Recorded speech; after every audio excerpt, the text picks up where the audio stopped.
Selam, hoş geldin. AI, ekran tasarlıyor, tasarımcılar neler hissediyor paradokslarını konuştuk.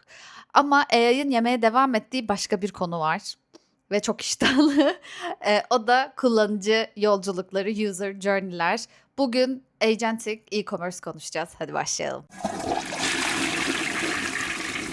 Kasım 2025'te Perplexity PayPal'la olan işbirliğini duyurdu. Instant Buy özelliğini aktifleştirdi.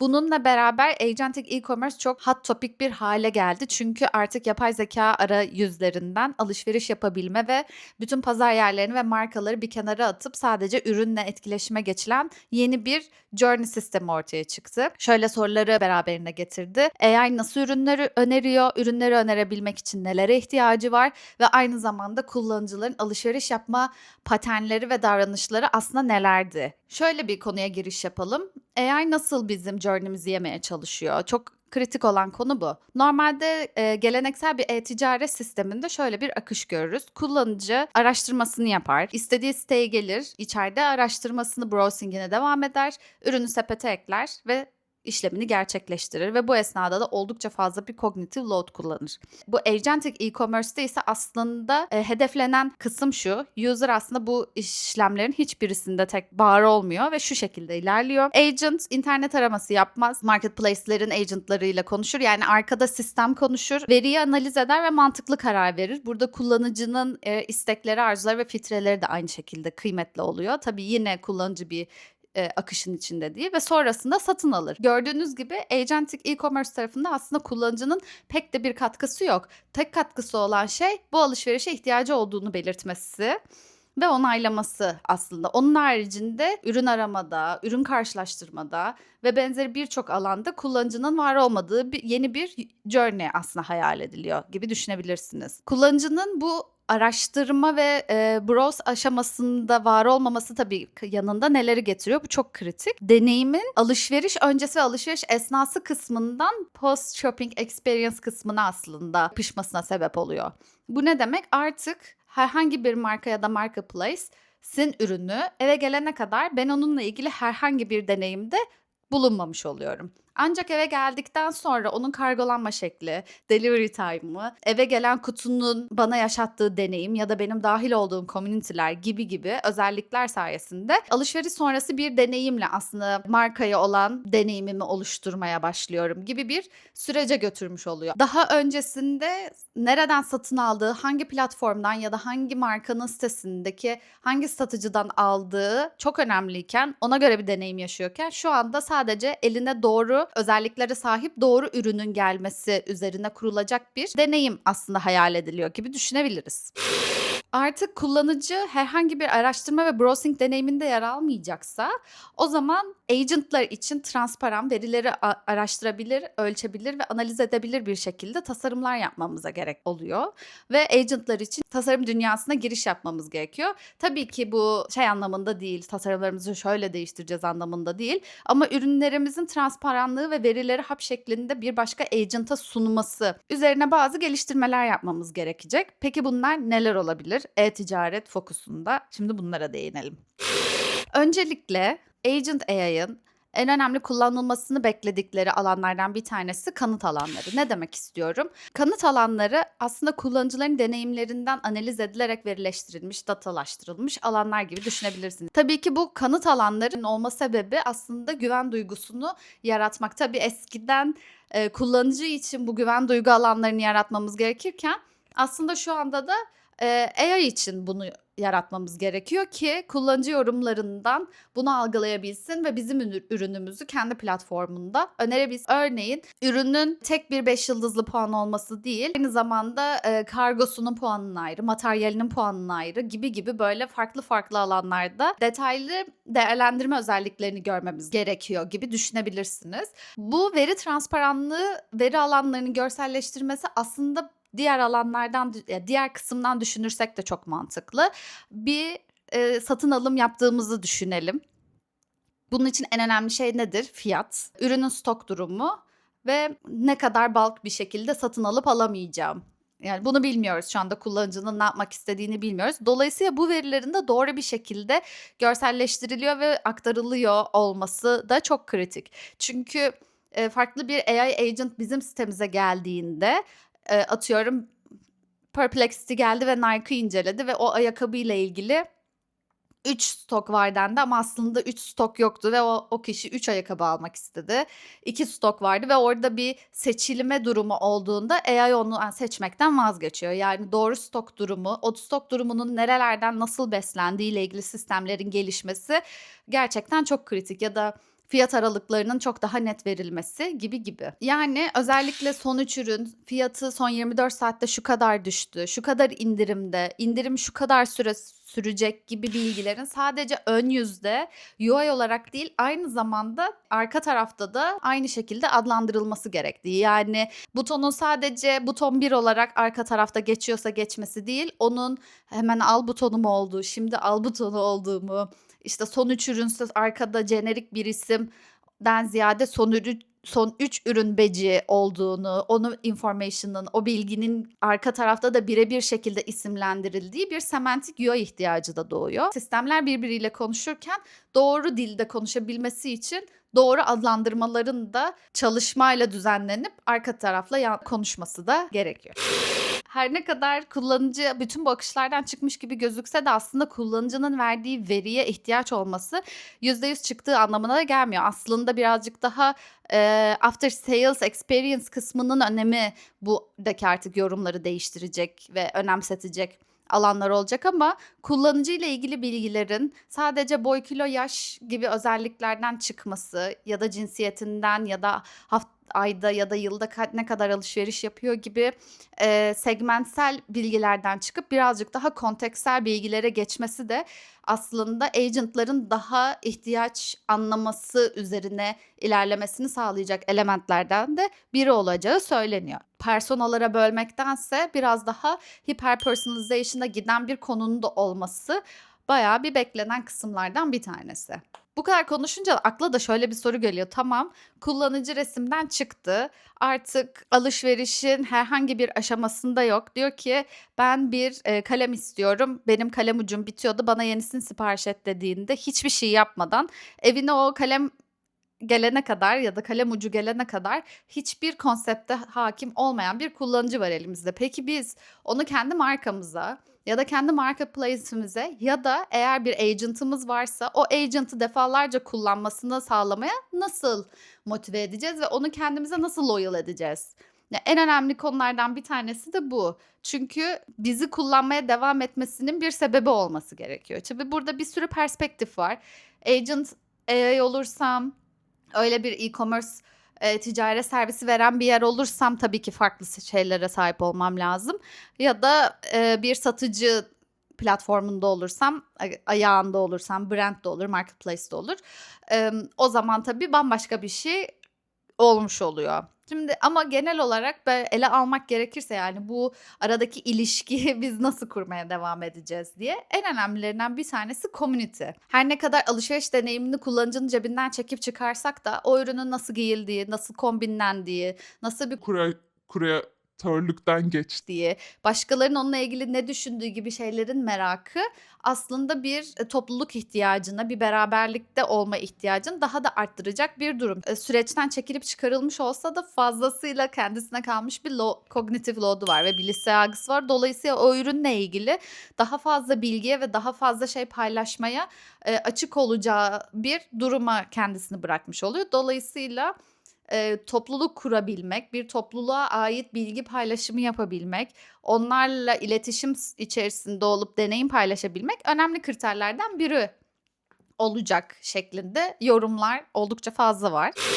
Biraz önce konuştuğumuz segment olarak kullanıcıyı düşünmekle kontekst olarak kullanıcıyı düşünme kısmına da gelmek istiyorum. Çünkü burası da her platforma direkt dokunan bir kısım. Hiper kişiselleştirme burada konuya dahil oluyor. Sana şöyle bir şey söylemiyor. Geçen ay spor ayakkabı almıştın. Bu da senin için diğer önerdiklerim deyip başka ayakkabılar önermiyor ya da koşman için başka elementler önermiyor sana. Onun yerine diyor ki Buse'cim sen böyle bir koşu ayakkabısı almıştın.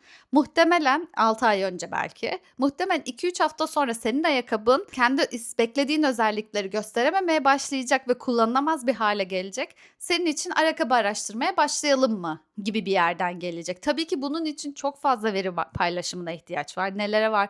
Konum bilgisi, mevsim bilgisi, kullanıcının ağırlığı, kullanım sıklığı, nasıl eğimli alanlarda koşup koşmadığı gibi bir sürü bilginin paylaşılmasına da ihtiyaç var. Tabii bu birbirini doyuran, gelişmesini sağlayan da bilgiler olduğu için kritik bir noktaya da götürmüş oluyor. Bunları söyleyebilmek için bunlara ihtiyaç var tabii ki. Ama kullanıcıya olan bakış açısını segmentsel bir yerden kontektsel bir yere, yani neler yaşıyor da bu ürünü aldı ve neler yaşadığı için bir sonraki ürünü alabilir, ne zaman buna ihtiyacı olabilir gibi bir yerdeki bakış açısına ilerliyor aslında. Bir de diğer bir yönden bakalım. Bizim 2 tane web sitem var diyelim benim. İkisinden de satış yapıyorum. Birisi AI'ya diyor ki geçen hafta şu markayı aldı Buse. Bu ayakkabı, Nike'ın ayakkabısını aldı diyor. Ama bir diğer web sitem AI'ya diyor ki Buse spor ayakkabısında 180 gramlık ağırlığı olan, turuncu rengi olan, nötr tabana sahip, alışverişler yapmayı seviyor gibi bir bilgi verdiği zaman bu sefer senin aslında kullanıcılardan aldığın ve işlediğin bilgilerin önemi de ortaya çıkmış oluyor. Yani sen yine bana Buse Nike ayakkabı aldı segmentinden değil, benim neleri sevip sevmediğimin üzerinde atıyorum. Nefes alan kumaş değil, hava geçirmeyen kumaş seviyor ve onların alışverişini yapıyor koşuya çıkmak istediği zaman ya da spor kıyafetlerinde bunları tercih ediyor gibi bilgiler verdiğinde o zaman karşı tarafın e-commerce AI'yı bana daha farklı öneriler sunmaya başlayıp daha başarı oranı yüksek bir alışveriş deneyimi yaşatmaya başlıyor. Doğal olarak da AI'ın karşı tarafı seçme oranı ve onun bilgisini işleme oranları da artmaya başlamış oluyor. Aslında bu çok garip bir üçgen herhalde. Hepimiz birbirimize Çok ilginç bir şey yapacağız. Üçgen biçiminde birbirimize takacağız. ben kullanıcı olarak bu bilgiyi vermezsem o site işleyemiyor. O site işleyemezse eve gidemiyor. Hem kendi evine hem karşı eve falan gibi böyle aslında kendi içerisinde zorlu bir sürece sokan da bir durum ama tabii kullanıcıyı sadık hale getirmek deyince her şirketin aklına gelen en önemli model subscription modeli. Ticaret modeli üstüne düşündüğümüzde bunu biraz daha değiştirmeye ihtiyaç duyuluyor. Yani onay modellerinin kısaca geri gelmesi ve subscription modellerinin onaysız otomatik işlemlerinden biraz daha kurtulmanın bu sadık ve güven ortamı yaratacak duruma getirmesi öngörülüyor. Ya bir gelelim bir diğer bomba konuya. Güven. Yani bu bence platformlar açısından değil de agentic AI kısmında çok kritik bir durum. AI'ya karşı duyulan güven. Şimdi doğal olarak bu AI'ların içerisinden satın alma deneyimi ortaya çıktığında hatalar yapılacak. Yani kimsenin elinde bu kadar niş ve okunabilir datalar yok. AI o ürünü neden seçti? Neden bana onu satın aldı? Neden bir başkasını almadı? Ya da niye 5 lira daha fazla vermeyi gerekli buldu? Gibi sorulara da cevap verebilmesi, bunların yanıtlarını transparan bir şekilde paylaşabilmesi gerekiyor. Dolayısıyla bu sadece benim AI'ım var, ben ürünleri gönderiyorum, kullanıcılar da bunu satın alabiliyor ya da onun onayı olmadan zart diye yapıyorum gibi bir yerde değil. Neden? O süzgeçten o ürünün çıktığının cevabını ve hesabını sorulabilir bir konumda olması gerekiyor. Çünkü marka sadakati eskiden iyi fiyat ve iyi deneyim tekrarı getirirken, tekrar platforma geri dönüşü sağlayıp tekrar alışverişi sağlarken AI'ın veriyi doğru anlaması, markaya güven ve veri paylaşma isteği tekrar önerilmeyi doğuruyor olacak. Yani bu küçük seller'lardan büyük marketplace'lere, oradan çok büyük markalara her yeri etkileyecek bir konu. Tabii burada marketplace'ler kendi AI'larını mı kullanıcılara alıştıracak? Yoksa GPT gibi, Apple gibi ya da Gemini gibi platformların kendi AI'larının önerileri mi burada marketplace'lerin önüne geçecek? Bunu da tabii ki zaman gösterecek. Ama yüreğinize de birazcık su serpeyim, korkulacak bir şey yok. Yapılan araştırmalarda GPT ve Cloud'un doğru ürün önerme agentlarının sadece %30 ve %35 aralığında performans gösterdiğini göstermekte. Dolayısıyla şu anda doğru ürün önerme açısından oldukça zorlanıyorlar. Perplexity ne kadar bunu satın almasını açtı ve PayPal'la çalışıyor olsa da %30'un da altında, çok daha altında seyrediyor kendi başarısı. Çünkü aslında mimik edilmeye çalışılan şey kullanıcının alışveriş yapma davranışları ve paternleri. Bu oldukça zor bir şey. Neden? Çünkü aslında insanın düşünme biçimiyle alakalı bir durum. Biz sadece şu şekilde alışveriş yapmıyoruz. Ben iskambil kartı almak istiyorum. O zaman gireyim de iskambil kartı alayım gibi sadece tek bir tipten oluşan ve sadece bunu search edip satın aldığımız bir dünya aslında söz konusu değil. Daha geçenlerde Twitter'da dolaşıyordu. Sadece alışveriş yapma hissini yaşamak için bile yeni uygulamaların çıkması üzerine. Dolayısıyla bunları taklit etmek, AI tarafından da buna göre sonuçları önermek çok oldukça zor bir görev. Ve bunun üzerine de birden fazla yapmış hem araştırma var hem de AI üretimleri de söz konusu. ShopX gibi, Agentic Shop gibi. Peki bunlar aslında neyi mimik etmeye çalışıyor? Neden böyle yatırımlar yapıyorlar? Çünkü kullanıcılar sadece tek bir ürünü ya da tek bir markayı, her zaman belirli olan bir ürünü satın almak için alışveriş yapmıyorlar. Burada böyle 3 kategorili bir alana bölüyorlar genellikle kendi AI'larını. Birincisi odakladıkları şey target finding. Aklında spesifik bir ürün, marka, özellik olarak araştırmaya gelen kullanıcılar. Burada diyor ki benim Apple marka saate ihtiyacım var diyerek araştırmaya gelip ürününü bulup satın almaya yönelen insanlar. İkincisi en zoru alternative selection. Bunlar da çok geniş bir araştırma kelimesiyle gezintiye başlayanlar. Yani diyor ki saat deyip aratıyor. Bunun altından çocuk saati çıkabilir, duvar saati çıkabilir, kol saati çıkabilir. Bunu bilmiyoruz. Çok geniş ve hayali bir termle araştırma sürecini başlatanlar. Genellikle burada kullanıcının 3 ana beklentisi oluyor. Bunlardan bir ya da ikisini seçerek de hayatına devam ediyor ve satın alma kararını da yönlendiriyor. Bunlar ne demek? Birincisi low involvement. Burada kullanıcı ürünün fiyatı eğer düşükse aradığı kategorinin fiyatı daha az karşılaştırma yapıp daha fiyat performans ürünlere giderek daha estetik özelliklerini artık kendi beklediği durum neyse aslında biraz daha ona doğru yönelerek karar vermeye meyilli oluyor. İkincisi high involvement, yani burada kullanıcının bayağı bir adından da belli olduğu için bu karar verme sürecine giriyor olması gerekiyor. Muhtemelen daha pahalı ürünlerde ya da daha teknolojik ürünlerde daha karşılaştırma gereken alanları olan ürünler olmuş oluyor. Sonuncusu da estetik driven, ya tamamıyla kendi estetiğiyle ya da o anın popülaritesiyle viral olan bir ürünle viral olan look'a göre karar verilen bir karar verme şekli ve alışveriş yapma şekli oluyor. Yani bu üçünden bazılarına karar vererek sonuçlarına göre aslında alışveriş yapıyorlar.